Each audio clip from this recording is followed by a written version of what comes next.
అనేక సందర్భాల్లో అనేక ఉద్యమాలు చేయడం జరిగింది. సుప్రీంకోర్టులో ఇంప్లీడ్ కూడా అయిన సందర్భాలు ఎన్నో ఉన్నాయి మిత్రులారా. అయినప్పటికీ ఒక్క స్టెప్ కూడా తీసుకోకపోవడం చాలా దురదృష్టకరం. ఇటీవల కాలం మన యూత్ అందరికీ కూడా పాదాభివందనాలు తెలియజేస్తున్నారు. ఎందుకంటే ఏదో పార్టీ పిలిస్తేనో ఏ సంఘం పిలిస్తేనో లేకపోతే ఎవరు వచ్చారనో మూవీ యాక్టర్స్ వచ్చారనో మీ అందరూ రాలేదు. మనం భూమి కోసం వచ్చాం, మనకున్న రైట్స్ కోసం వచ్చామని చెప్పి ఈ సందర్భంగా తెలియజేస్తా ఉన్నాను. అయితే మీ అందరికీ పిలుపునిచ్చి మీ అందరికీ ఇన్విటేషన్ ప్రతి ఒక్కరికి చేరేలా చేసిన మన సోషల్ మీడియా ఇన్ఫ్లుయెన్సర్ కి మనమందరూ కూడా కృతజ్ఞతలు తెలియజేసుకోవాలి. ఎందుకు అంటే ప్రతి ఒక్కరు కూడా డిఫరెంట్ జాబ్స్ చేస్తూ ఉంటారు, డిఫరెంట్ పనులు చేస్తూ ఉంటారు. కానీ ఈ రోజు మన హక్కుల కోసం కానీ మన రైట్స్ కోసం కానీ రావాలంటే అందరి కూడా ఏకదాటిగా ఒకటే పదంగా ఏజెన్సీ ప్రాంతంలో రిజర్వేషన్లు ఏజెన్సీ ప్రాంతంలో 100% రిజర్వేషన్లు ఇవ్వడానికి అవకాశం ఉందా లేదని చెప్పేసి అంటే ఆ కాజులో మొత్తం ఈ రోజు అవకాశం ఉందని చెప్పేసి నిపుణులు చెబుతా ఉన్నారు. కాబట్టి మాకున్నటువంటి హక్కు, ఈ హక్కును కాలరాసేటువంటి అధికారం ఈ ప్రభుత్వానికి కూడా లేదని చెప్పేసి మేము చెప్పదలుచుకున్నాం ఈ సందర్భంగా.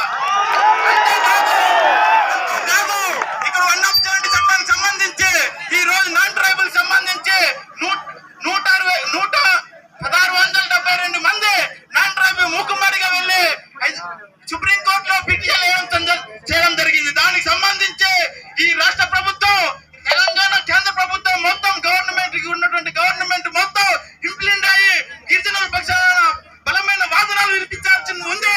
కానీ ఆ రకమైనటువంటి ప్రయత్నాలు చేయలేదు ఈ ప్రభుత్వం. కాబట్టి మా ఏజెన్సీ ప్రాంతంలో బలమైన మా సుప్రీంకోర్టులో వెంటనే ఇంప్లిమెంట్ అయిన తర్వాత మా బలమైన వాదనలు వినిపించి 170 రక్షణ కోసం మా ప్రాంతాన్ని 170 చట్టం కాపాడాలని చెప్పేసి ఆ రకమైనటువంటి నినాదంతో ఈ ఉద్యమం చేస్తా ఉన్నాం. కాబట్టి చెప్తున్నటువంటి డిమాండ్ మొత్తం ఈ ప్రభుత్వం పరిష్కారం చేయకపోతే భవిష్యత్తులో జరుగుతున్నటువంటి ఉద్యమానికి పూర్తిగా బాధ్యత ప్రభుత్వం వహిస్తుందని చెప్పేసి తెలియజేస్తూ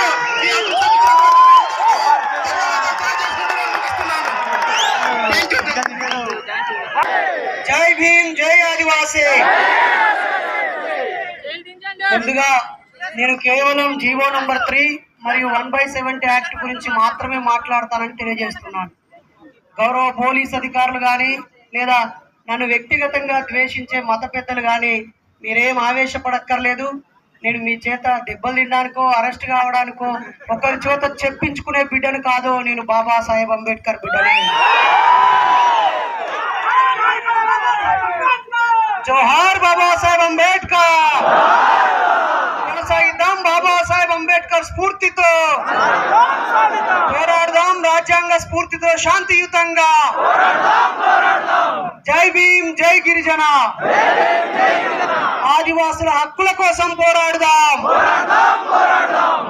మిత్రులారా, పెద్దలారా, చాలా కాలం పాటు మీడియా కొద్దిమంది చేతిలో ఉండి అధికారులు ఇచ్చిన కాగితాలను ముద్రించడమో, పాలకులు చేసిన కుట్రలను ముద్రించి మన ప్రజలకి, మైదాన ప్రజలకి సమాచారం ఇచ్చారు.